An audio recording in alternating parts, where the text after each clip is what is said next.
habis baterai flow. Oke, lanjut. Nah, anggap tadi kita belum tahu ya, anggap kita beranggapan bahwa masih ada 0,2% lagi dana untuk buyback. Nah, kita udah tahu otaknya mau beli murah. Nah, kalau harganya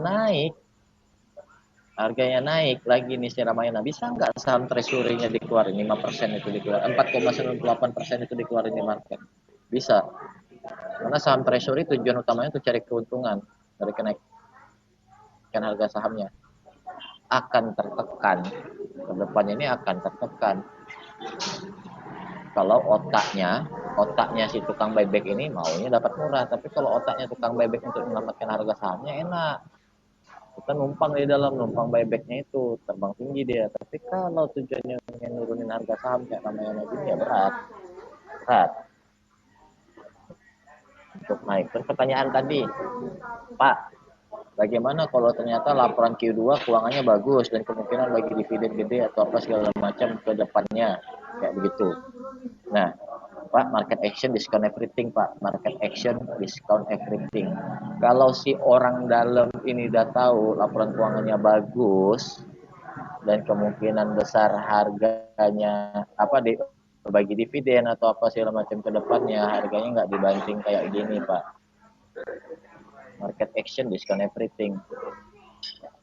Lebaran kan masa-masa penjualan banyak tuh kan di sini nih. Di waktu-waktu ini nih. Sorry.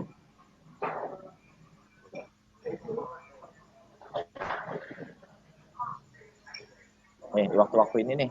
Lebaran, orang belanja apa segala macam nih. Kok malah di waktu-waktu ini malah turun jauh? There must be something wrong. Nah, begitulah bapak-bapak, ibu-ibu cara baca chart. Nah, tapi kalau misalnya harga di bawah ini jebol, area demand di bawah ini jebol, area 650 sampai 655, artinya there must be something very wrong di perusahaan. Di Ramayana there must be something very wrong. Entah mungkin nggak laku sama sekali, atau mungkin pembayaran dari supplier bermasalah, mereka nggak tahu cara bayar supplier atau apa, walaupun hampir mustahil ya, karena mereka punya dana kas yang gede. Kas mereka gede, hampir 2T. Nah, atau mungkin ya nggak tahu ada apa, ada insider yang pengen keluar atau apa segala macam. Yang pasti there must be something wrong. Ya, begitu. Kalau area ini jebol.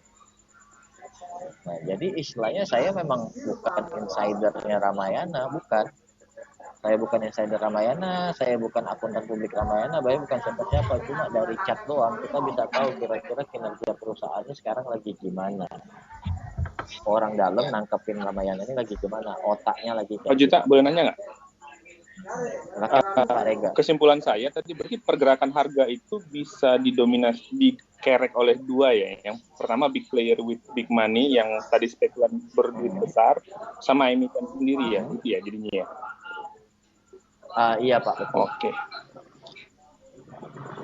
Nah, sama yang ketiga sebenarnya ada Pak, ada yang ketiga yang bisa kerek harga, tapi cuma sesaat.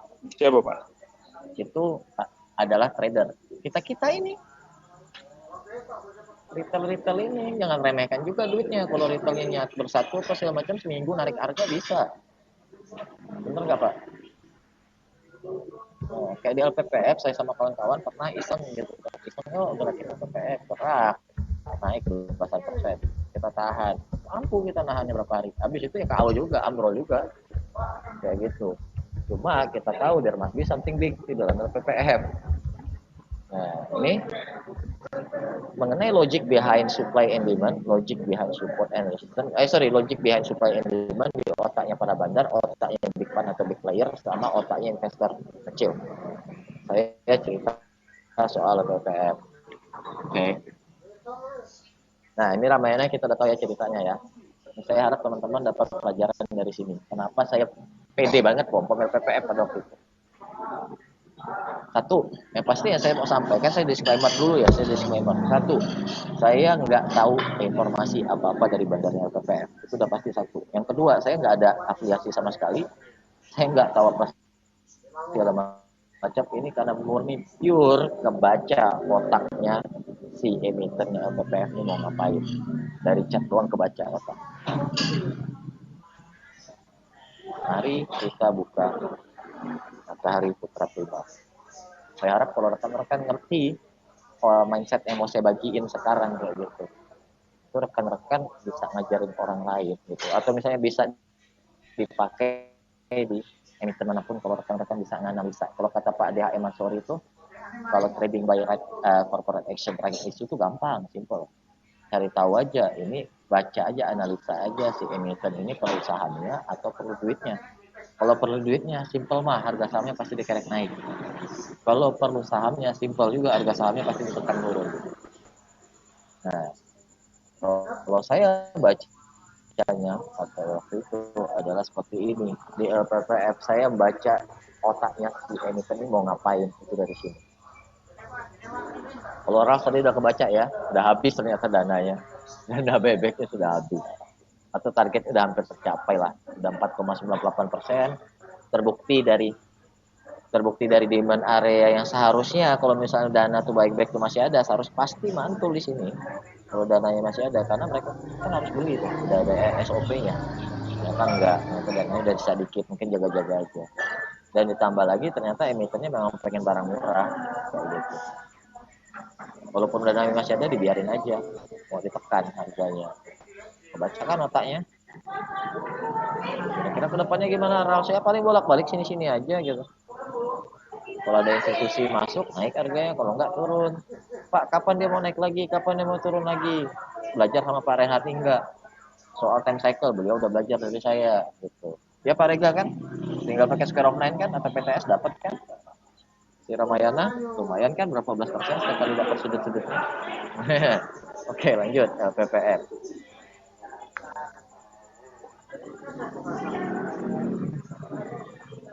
Nah, ini juga yang saya pernah sampaikan iseng-iseng, saya gurau-gurau di grup, saya bilang saya mah investor pakai chart. Saya bukan investor yang pakai laporan keuangan. Pak, gimana tuh investor pakai chart? Nah, ini saya bagiin malam ini. Investor pakai chart karena tahu otaknya si emiten.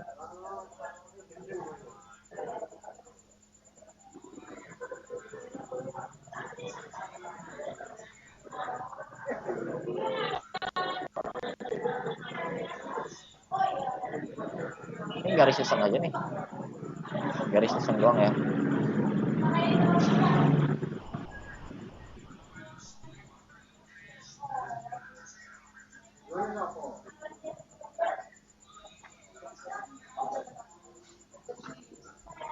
Break downtrendnya.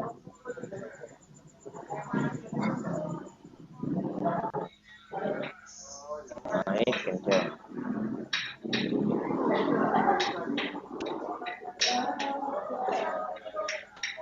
Ini garis iseng aja nih, serius, ini bukannya harus akurat. Yang paling penting yang rekan-rekan pahami adalah mindset yang saya bagiin habis ini. Dan ini mindsetnya kita akan bicarain ASA ya, habis ini mungkin ASA atau ESA, kebaca mindset perusahaan untuk ketahuan. Termasuklah MLPL itu kemana, apa arahnya, apa segala macam, dari chat doang dan beberapa berita. Nextnya kayak gini, saya iseng-iseng aja, kita bikin garis iseng-iseng, karena ceritanya ini kan bukan analisa beneran ya, bukan analisa polisi beneran.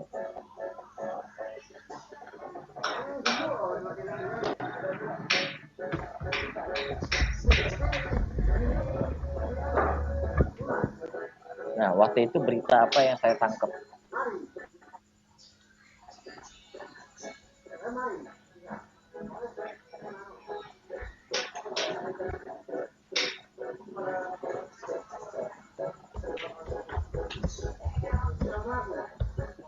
LPPF MSCI 2020.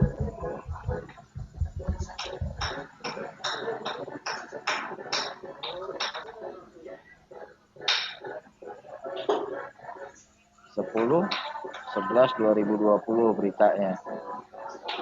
MSCI mengumumkan hasil kajian perombakan portofolio emiten Indonesia MSCI Global Standard Index mulai efektif pada 1 Desember 2020. Dalam